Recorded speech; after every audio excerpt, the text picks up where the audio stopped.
ہمارا جو روحانیات سے متعلق چینل ہے اس کے اندر خوابوں کی تعبیریں بھی بتلاتے ہیں، شرعی مسائل بھی، اور اسی طرح جو لوگ شیاطینی اثرات کے زیر اثر ہوتے ہیں، جن، جادو، نظر بد اور بہت سی چیزیں جس کی وجہ سے وہ پریشان ہوتے ہیں، اس کے بارے میں بھی قیمتی وظائف اور تویزات وغیرہ لوگوں کو بتلاتے ہیں۔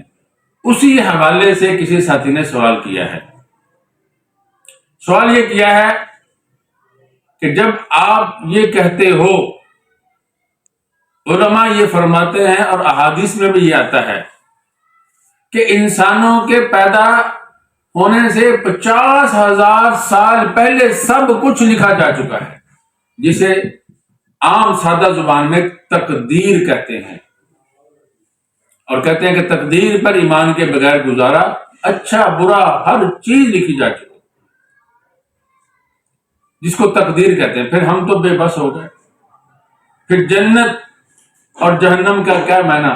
انسان تو مجبور ہے، جب اللہ نے لکھ ہی لیا ہے کہ اس آدمی نے فلاں گناہ کرنا ہے، اس آدمی نے نماز نہیں پڑھنی، اس نے زکوٰۃ نہیں دینی، اس نے حج نہیں کرنا، اس کی کمائی بینکوں کے ذریعے سے ہوگی حرام کمائی، اس کا فلاں معاملہ ایسے ہوگا، فلاں معاملہ ایسے ہوگا، فلاں معاملہ ایسے ہوگا، یہ فلاں پریشانی کے اندر پھنس جائے گا، فلاں آزمائش کا یہ شکار ہوگا، فلاں بیماری کا یہ شکار ہوگا، اس کو دولت اتنی ملے گی، یہ مفلس رہے گا، یہ غریب رہے گا، وہ مالدار ہوگا۔ کتنے سال پہلے؟ 50,000 سال پہلے۔ تو یہ عاجز انسان کیا کرے جب اللہ نے لکھ ہی لیا ہے؟ اور اللہ تعالیٰ ہر چیز کو، جو کچھ بھی ہم نے کرنا ہے، اللہ تعالیٰ نے لوح محفوظ میں اس کو محفوظ فرما دیا ہے، تو پھر ہمارا کیا جرم ہے؟ ہم نے تو گناہ اللہ نے لکھ دیا ہے، آپ بتاؤ ہم اس کے خلاف کر سکتے ہیں؟ اور نہیں کر سکتے، اس لیے کہ جب اللہ نے لکھ دیا کہ اس نے نماز نہیں پڑھنی، تو یہ پڑھ سکتا ہے۔ اگر یہ پڑھ سکتا ہے تو اللہ کا لکھا ہوا وہ غلط نہیں ہو سکتا۔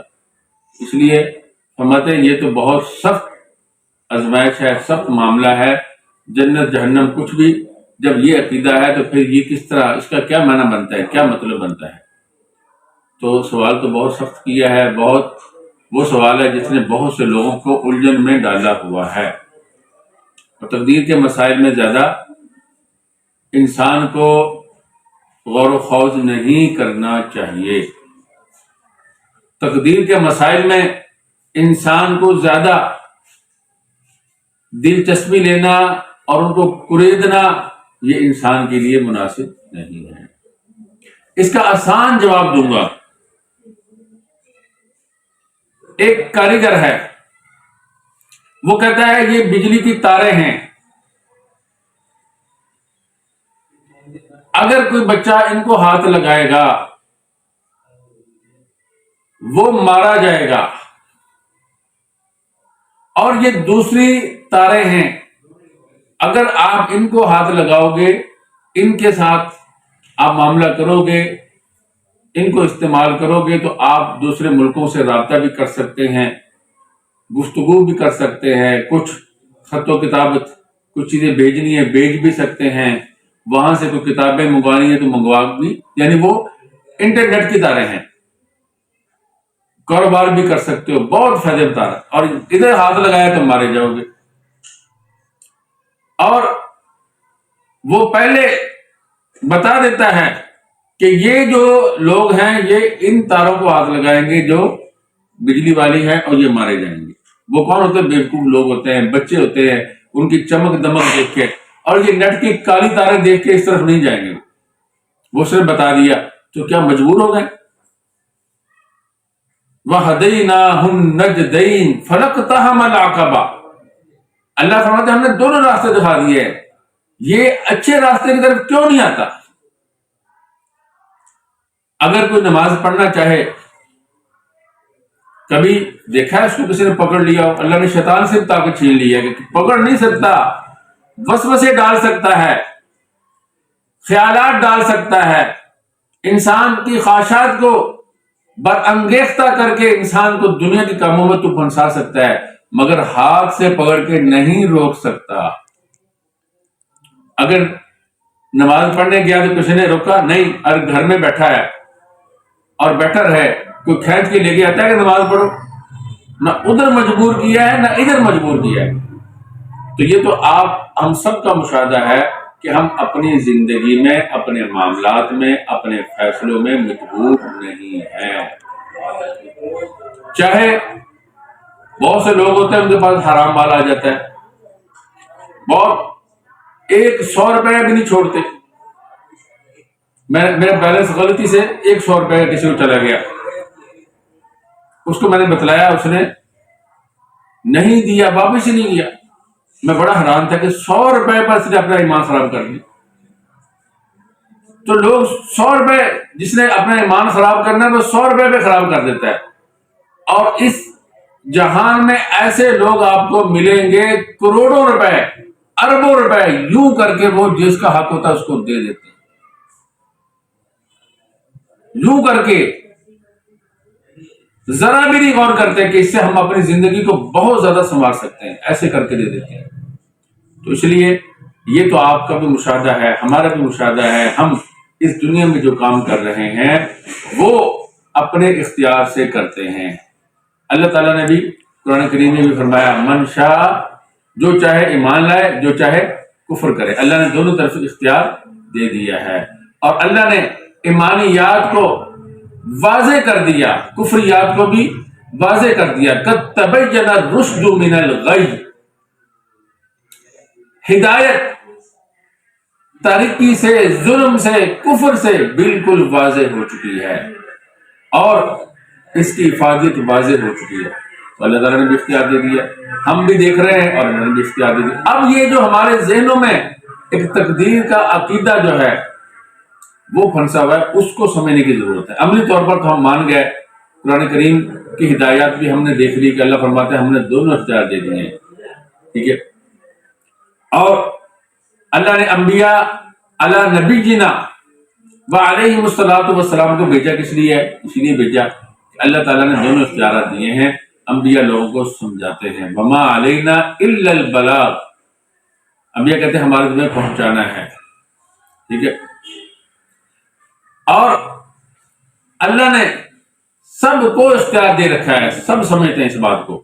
قرآن کریم کی تعلیمات بھی، احادیث نبوی علی صاحب الف تحیت و سلام سے بھی یہ معلوم ہوتا ہے، عملی زندگی میں بھی اور اپنے مذہبی کتابوں میں بھی ہم یہ باتیں دیکھتے ہیں۔ اب صرف عقیدے کو سمجھنے کی بات ہے، تقدیر کا جو عقیدہ ہے جس کی وجہ سے ایک الجھن ذہنوں میں پیدا ہو رہی ہے، وہ یہ ہے، اس کا جواب یہ ہے کہ اللہ رب العزت نے جو کچھ لکھا ہے وہ اپنے علم سے جان کر لکھا ہے۔ اللہ رب العزت نے جو کچھ لکھا ہے وہ اپنے علم کے مطابق لکھا ہے، اس میں ہمیں مجبور نہیں کیا۔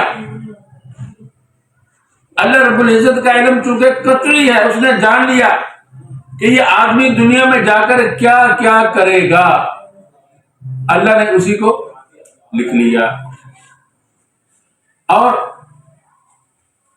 اللہ رب العزت نے ان کا علم چونکہ ہر چیز کو ذرہ ذرہ کو محیط ہے اور قطعی اور پختہ علم ہے، اس نے جان لیا کہ یہ دنیا میں جائے گا اور جا کر اسلام کو اختیار کرے گا یا کفر کو اختیار کرے گا، اچھے کام کرے گا یا برے کام کرے گا۔ جیسا کہ آج کل ایک مزید سمجھانے کے لیے کہتا ہوں، ڈی این اے کا ایک ٹیسٹ ہوتا ہے، اس سے کہتے ہیں بہت کچھ معلوم کر لیتے ہیں۔ تو جو ہم معلوم کرتے ہیں تو کیا انسان ہماری معلومات کے مطابق مجبور بھی ہوتا ہے؟ نہیں ہوتا، انسان مجبور نہیں ہوتا۔ تو اللہ رب العزت نے ان چیزوں کو جانا ہے، ہمیں مجبور نہیں کیا، یہ جان لیا ہے کہ ہم کیا کریں گے۔ اچھا، اور واضح لفظوں میں بالکل مختصر انداز میں سمجھا دیتا ہوں۔ اللہ رب العزت نے جو لکھا ہے اس میں یہ بھی لکھا ہے کہ یہ اپنے اختیار کے ساتھ کریں، یہ بھی لکھا ہے کہ اپنے ان کے اوپر کوئی دباؤ نہیں ہوگا، مجبور نہیں ہوں گے، اپنے اختیار کے ساتھ یہ کریں گے۔ اب آپ بتا دیجیے، جب اللہ نے ہمارے اختیار کو سلب نہیں کیا، ہمارے اختیار کو لکھا تو ہمارا اختیار کبھی ہو گیا نا، اور زیادہ ہو گیا کہ اختیار کے ساتھ کریں گے، اختیار کے ساتھ برائی میں جائیں گے، اختیار کے ساتھ نیکی میں آئیں گے، اختیار کے ساتھ معاملات کریں گے، اختیار کے ساتھ نیکی والے اعمال کریں گے۔ تو اللہ رب العزت نے اپنے علم کے مطابق لکھا ہے اور ساتھ ہمارا اختیار بھی لکھا ہے۔ سادہ لفظوں میں اللہ تعالیٰ نے یہ ساری چیزیں جان لی ہے۔ کسی چیز کے بارے میں جان لینے سے کسی کو مجبور کرنا لازم نہیں آتا۔ ہم اگر جان لیں کسی کے بارے میں کہ یہ بچہ بڑا ہو گیا یہ کیا کرے گا، ہم اندازہ کر لیتے ہیں، کیونکہ ہمارا علم قطعی نہیں ہے اس لیے غلط ہو جاتا ہے۔ اللہ کا علم قطعی ہے، وہ غلط نہیں ہوتا۔ ہم نے کہا کہ بچے کو نالائق تھا کہ تم بڑے ہو کے کچھ نہیں بن سکتے، وہ کچھ نہیں بنا، تو کیا ہمارے جاننے سے ویسے ہوا ہے؟ نہیں، ہمارے جاننے سے نہیں ہوا، وہ اس نے محنت نہیں کی اس لیے کچھ نہیں بنا۔ تو ہو سکتا ہے کچھ بن بھی جائے، اس لیے کہ ہمارا علم پختہ نہیں ہے، ہر چیز کا احاطہ کیے ہوئے نہیں ہے، ہمارا علم بہت تھوڑا ہے۔ تو اللہ تعالیٰ کا علم جو ہے وہ ہر ذرے ذرے کا احاطہ کیا ہوا ہے اور پختہ ہے، اس لیے اس کے خلاف نہیں ہوتا۔ تو ایک دفعہ نبی اکرم صلی اللہ علیہ وسلم نے صحابہ کرام کو تقدیر کا مسئلے کے بارے میں بتلایا، تو صحابہ کرام نے پوچھا اللہ کے نبی صلی اللہ علیہ وسلم پھر عمل کی کیا ضرورت ہے؟ اللہ کے نبی صلی اللہ علیہ وسلم نے فرمایا عمل کرتے رہو، عمل کرتے رہو۔ یہ حدیث کے مطابق جواب دے رہا ہوں تاکہ آپ کو اور آسانی ہو جائے۔ فرمایا ہر آدمی کے لیے وہی آسان ہوگا جو اس کے لیے لکھا گیا ہے۔ تو اللہ کے نبی نے فرمایا عمل کرتے رہو، اس لیے عمل کرتے رہنا چاہیے، جس کے لیے جو لکھا گیا ہے اسی کی اس کو توفیق ہوگی، اسی کے لیے وہ آسان ہوگا۔ دعا کیجیے اللہ رب العزت ہمیں دین اسلام کے مطابق عمل کرنے کی توفیق عطا فرمائے، ہمارے ذہنوں کے اندر ہر قسم کی جو الجھنیں ہیں وہ ختم فرما کر شرح صدر کے ساتھ، اطمینان کے ساتھ، رسوخ کے ساتھ اسلام کے اوپر، اسلام مذہب اسلام کی ہدایات کو قبول کرنے اور اس کے مطابق عمل کرنے کی توفیق عطا فرمائے۔ وآخر دعوانا ان الحمد للہ رب العالمین۔